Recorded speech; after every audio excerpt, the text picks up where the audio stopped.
चलिए अब कटनी से सीधे रुख करेंगे केंद्रीय गृह मंत्री अमित शाह का, जो कि जनसभा को संबोधित कर रहे हैं। उनके साथ मुख्यमंत्री भी मौजूद हैं। सबसे पहले मैं आप सबकी क्षमा मांगकर मेरी बात की शुरुआत करता हूं।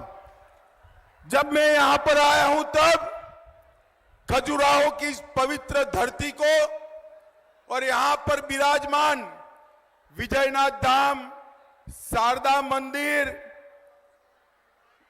मातंगेश्वर मंदिर, माता बम बमरे बरबेनी और कालका माता मंदिर को प्रणाम कर कर मेरी बात की शुरुआत करता हूं।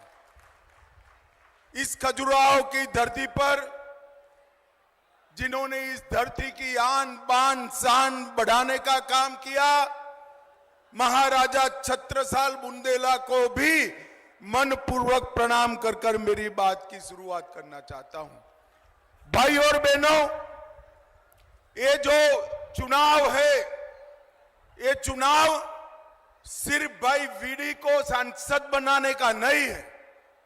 वीडी को तो सांसद बनाना ही है, परंतु वीडी को सांसद बनाते ही नरेंद्र मोदी जी तीसरी बार देश के प्रधानमंत्री बनेंगे। वीडी के नाम के सामने कमल निशान पर दबाया हुआ एक एक बटन नरेंद्र मोदी को फिर से प्रधानमंत्री बनाने के लिए आपका समर्थन है। भाई और बहनों, ये कांग्रेस पार्टी ने 70 साल तक जातिवाद, परिवारवाद और भ्रष्टाचार के आधार पर राज किया। मोदी जी ने देश में से जातिवाद, परिवारवाद और भ्रष्टाचार को समाप्त कर दिया। इन्होंने 4 ही जातियां बना दी। पहली जाति गरीब, दूसरी जाति युवा, तीसरी जाति किसान और चौथी जाति माताओं बहनों की, महिलाओं की चौथी जाति बनाकर 4 ही जातियों में देश को बांट लिया। और मित्रों, ये जो जातिवादी पार्टियां हैं, वो जातिवादी पार्टियां आने वाले दिनों में नरेंद्र मोदी जी को परास्त करने के लिए इकट्ठा हुई है। आज मैं बताना चाहता हूं, ये परिवारवादी गठबंधन, उनका उद्देश्य क्या है? महाराष्ट्र में शरद पवार है, उनका उद्देश्य है अपनी बेटी को मुख्यमंत्री बनाना। उद्धव ठाकरे का उद्देश्य है अपने बेटे को मुख्यमंत्री बनाना। तमिलनाडु में स्टालिन का उद्देश्य है अपने बेटे को मुख्यमंत्री बनाना। बंगाल में ममता दीदी का उद्देश्य है अपने भतीजे को मुख्यमंत्री बनाना। और सोनिया जी का उद्देश्य है राहुल बाबा को प्रधानमंत्री बनाना। अब भाई मुझे बताओ, जो लोग अपने बेटे भतीजियां इनके लिए काम कर रहे हैं, वो खजुराहो के युवाओं की सोच सकते हैं क्या? जोर से बोलो, सोच सकते हैं? माताओं की सोच सकते हैं? किसान की सोच सकते हैं? दलित और गरीब की सोच सकते हैं क्या? दलित और गरीब का अगर कोई सोच सकता है तो केवल और केवल नरेंद्र मोदी सोच सकते हैं और कोई नहीं सोचता। भाई और बहनों, ये सारा जो घमंडिया गठबंधन इकट्ठा हुआ है, ये पूरा का पूरा गठबंधन, इंडी अलायंस, ये भ्रष्टाचारियों का जमघट है। ये भ्रष्टाचारी सारे एकत्रित आए। 10 साल तक सोनिया मनमोहन ने सरकार चलाई, 2004 से 14 तक, और 10 साल में 12 लाख करोड़ का घपला घोटाला भ्रष्टाचार किया है। यहां पर कमलनाथ और बंटाधार ने भी कुछ बाकी नहीं रखा। मैं आज उनका पूरा कच्चा चिट्ठा लेकर आया हूं, मैं पढ़ना चाहता हूं। आप सहमत हैं तो मेरे साथ बोलना, भ्रष्टाचार किसने किया? तो कांग्रेस पार्टी ने। बोलिए भैया, कोल ब्लॉक का घोटाला किसने किया? जोर से बोलो, किसने किया? कॉमनवेल्थ का घोटाला किसने किया? 2G घोटाला किसने किया? शारदा चिटफंड किसने किया? सेबों की बिक्री का घोटाला किसने किया? INX मीडिया का घोटाला किसने किया? एयरसेल मिक्सिस का घोटाला किसने किया? अंतरिक्ष का घोटाला किसने किया? लैंड फॉर जॉब का घोटाला किसने किया? जम्मू कश्मीर क्रिकेट एसोसिएशन का घोटाला किसने किया? एम्ब्रायर डील का घोटाला किसने किया? ऑगस्टा वेस्टलैंड हेलीकॉप्टर का घोटाला किसने किया? ये 12 लाख करोड़ के घपले घोटाले करने वाली ये भ्रष्टाचारियों की जमात है। अब जेल में जा रहे हैं, छातियां पीट रहे हैं, हमें ये कर दिया, हमें वो कर दिया। मोदी जी ने 2014 में आने के पहले देश की जनता को वादा किया था, एक एक भ्रष्टाचारियों को चुन चुन कर जेल की सलाखों के पीछे भेजेंगे। मुझे बताओ खजुराहो वालों, ये भ्रष्टाचारियों को जेल की सलाखों के पीछे डालना चाहिए या नहीं डालना चाहिए? जरा जोर से बोलो, डालना चाहिए या नहीं डालना चाहिए? मैं आज खजुराहो की धरती पर कह कर जाता हूं, 12 लाख करोड़ रुपया, 12 लाख करोड़ रुपया देश के गरीबों का है, युवाओं का है, माताओं का है, किसानों का है। पाई पाई लौटानी पड़ेगी और जिन्होंने चोरी की है इसको जेल में जाना पड़ेगा। भाई और बहनों, मोदी जी ने 10 साल तक सरकार चलाई। 10 साल में मोदी जी ने करोड़ों गरीबों का कल्याण करने का काम किया है। मोदी जी ने सिर्फ 10 ही साल तक, कांग्रेस 50 साल तक जो नहीं कर पाई वो मोदी जी ने किया है। इस देश के 13 करोड़ से ज्यादा किसानों को किसान सम्मान निधि हर साल 6,000 रुपया, और मध्य प्रदेश में करीब करीब 1 करोड़ किसानों को 6,000 रुपया भेजने का काम नरेंद्र मोदी जी ने किया। मध्य प्रदेश के अंदर 70 लाख से ज्यादा घरों में पीने का पानी पहुंचाने का काम नरेंद्र मोदी जी ने किया है। 4 करोड़ से ज्यादा गरीबों को 5 लाख तक का सारा स्वास्थ्य का खर्चा, बड़े से बड़ा ऑपरेशन आ जाए वो उठाने का काम नरेंद्र मोदी जी ने किया है। 80 लाख माताओं को घर में शौचालय देने का काम किया है और 5 करोड़ 40 लाख लोगों को हर महीना हर व्यक्ति 5 किलो अनाज फ्री ऑफ कॉस्ट कोरोना हुआ तब से देने का काम नरेंद्र मोदी जी ने किया है। 88 लाख माताओं को गैस का सिलेंडर दिया और इसके साथ साथ 82 लाख घरों में गैस का चूल्हा देने का काम नरेंद्र मोदी जी ने किया है। भाई और बहनों, आज मैं खजुराहो शहडोल आया हूं, तब मुझे बताओ कितने लोगों को कोरोना का वैक्सीन लग चुका है? जरा हाथ ऊपर करो तो। सबको दोनों लग गया है ना? 4 आना भी देना पड़ा है क्या? जरा बोलो तो बहनों, 4 आना भी देना पड़ा है? मोदी जी ने 130 करोड़ लोगों को कोरोना का दोनों वैक्सीन लगाकर कोरोना से भयमुक्त करने का काम नरेंद्र मोदी जी ने किया है। माताओं, भाइयों, बहनों, एक घमंडिया गठबंधन कभी देश का कल्याण नहीं कर सकता है। मुझे बताओ, ये कश्मीर जो है भाई, ये हमारा है या नहीं है? जोर से बोलो, है या नहीं है?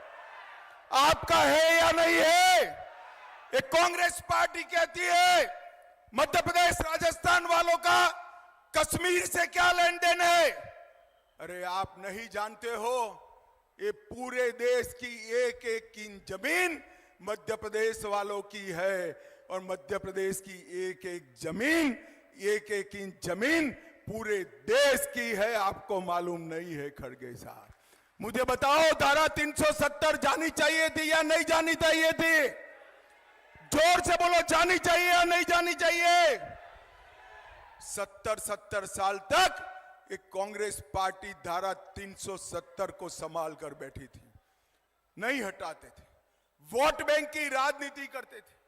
मोदी जी ने 5 अगस्त 2019 को धारा 370 को समाप्त कर दिया और कश्मीर को हमेशा के लिए भारत के साथ जोड़ने का काम किया। भाई और बहनों, मुझे बताओ, अयोध्या में राम मंदिर बनना चाहिए था या नहीं बनना चाहिए था? जोर से बोलो, बनना चाहिए था या नहीं बनना चाहिए था? 70 साल से एक कांग्रेस पार्टी राम मंदिर के मुद्दे को लटका रही थी, भटका रही थी, अटका रही थी। मोदी जी ने 5 ही साल में जजमेंट भी लाया, भूमि पूजन भी किया और 22 जनवरी को रामलल्ला को प्राण प्रतिष्ठा कर कर अपने मंदिर में विराजित किया। 17 तारीख को रामनवमी है। माताओं, भाइयों, बहनों, युवाओं, इस 17 तारीख को 500 साल के बाद रामलल्ला अपना बर्थडे अपने भव्य मंदिर में मनाने वाले हैं। पूरे देश को इसका आनंद है। और ये देखिए, कांग्रेस पार्टी, राहुल बाबा, सोनिया गांधी, खड़गे जी, राम मंदिर बनाया तो नहीं, मोदी जी ने बनाया और निमंत्रण भेजा तो निमंत्रण का स्वीकार भी नहीं किया। रामलल्ला के प्राण प्रतिष्ठा का बहिष्कार किया और जो लोग रामलल्ला के दर्शन करने गए उनको पार्टी से निष्कासित कर दिया, पार्टी से निकालने का काम किया। मित्रों, ये लोगों ने वोट बैंक की राजनीति करी है। ये लोगों ने आतंकवाद को सर पर चढ़ा कर रखा था। मैं आपको बताने आया हूं, 10 साल तक सोनिया मनमोहन सरकार थी। पाकिस्तान से हर रोज आलिया, मालिया, जमालिया हमारे देश में घुस जाते थे और बम धमाके करते थे, कोई ऊफ नहीं करता था। मोदी जी की सरकार आई, उनको लगा अभी भी कर सकते हैं। उरी और पुलवामा में किया, मगर इस बार नरेंद्र मोदी सरकार थी, कांग्रेस सरकार नहीं थी। 10 ही दिन में पाकिस्तान के घर में घुसकर सर्जिकल स्ट्राइक और एयर स्ट्राइक कर कर आतंकवादियों का सफाया करने का काम नरेंद्र मोदी जी ने किया। मुझे बताओ भाइयों बहनों, सीए जो शरणार्थियों को नागरिकता देता है, वो सभी हिंदू बौद्ध शरणार्थियों को नागरिकता देनी चाहिए या नहीं देनी चाहिए? जोर से बोलो, देनी चाहिए या नहीं देनी चाहिए? इसका भी कांग्रेस पार्टी विरोध कर रही है। भाइयों और बहनों, इन लोगों को तुष्टीकरण की राजनीति के अलावे कुछ सूझता नहीं है। मैं आज जब यहां आया हूं तब पूछना चाहता हूं, कमलनाथ जी, श्रीमान बंटाधार, आप अगर सुनते हो तो मेरी बात का जवाब देना।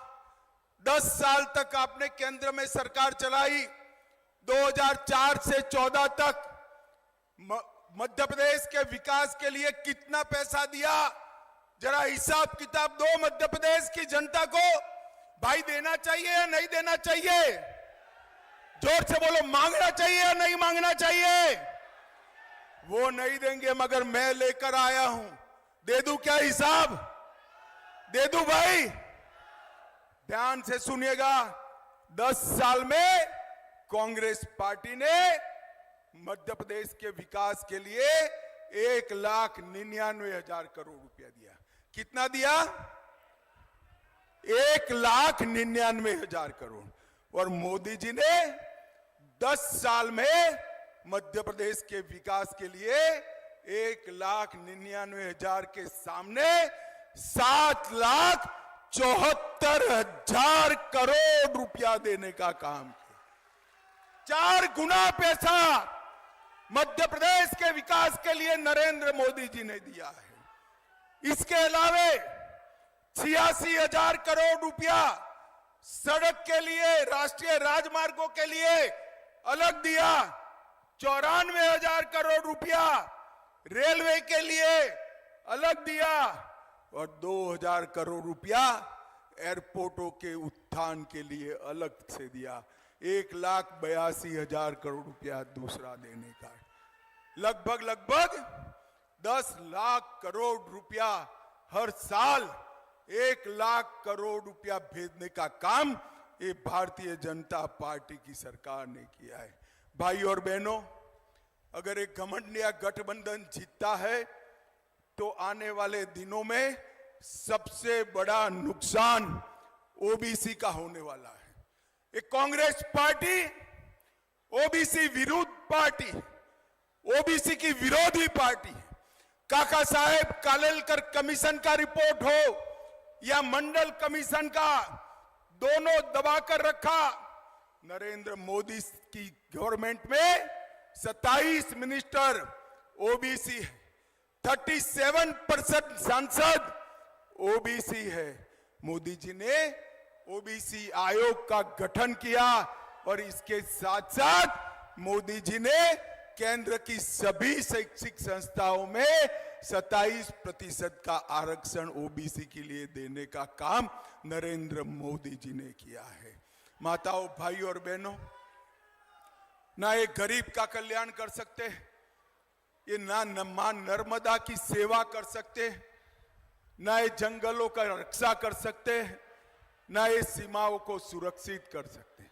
उनका पूरा का पूरा ध्यान अपने बेटों बेटियों में है और नरेंद्र मोदी जी का पूरा ध्यान खजुराहो की जनता के विकास के लिए है। ये फर्क है दोनों। भाई और बहनों, मुझे बताओ, आने वाले समय के चुनाव में आगे आओ विडी, हमारे विष्णुदत्त जी को प्रचंड मार्जिन से जिताओगे क्या? अरे जोर से बोलो, जिताओगे? गत टाइम पहली बार चुनाव लड़ रहे थे, मैं प्रचार में आया था, दूसरी बार भी मैं प्रचार में आया हूं। मार्जिन 2 गुना कर वीडी को संसद में भेजने का काम करिए। करेंगे क्या? सभी लोग साथ में हाथ ऊपर उठाकर बोलेंगे, करेंगे क्या? कमल के बटन पर उंगली दबाएंगे, वीडी को जिताएंगे, 400 पार कराएंगे, मोदी जी को फिर से प्रधानमंत्री बनाएंगे। तो मेरे साथ दोनों हाथ उठाओ, सभी लोग उठाएं दोनों हाथ, विजय के संकल्प की मुट्ठी भींचकर बोलिए, भारत माता की, भारत माता की, वंदे वंदे, जय श्री राम, जय जय श्री राम। मैं आग्रह करूंगा हमारे विधायक विधानसभा क्षेत्र के विधायक आदरणीय संजय पाठक जी से कि स्मृति चिन्ह प्रदान कर और बड़ी माला से सभी वरिष्ठ जन उपस्थित होकर हमारे यशस्वी गृह मंत्री जी का स्वागत करेंगे, अभिनंदन करेंगे। आपने संगठन को रचने में, गढ़ने में बहुत बड़ा योगदान दिया है और आज देश को आपने संरक्षण प्रदान कर देश को स्वाभिमान और सुरक्षा के साथ एक बहुत ऊंचे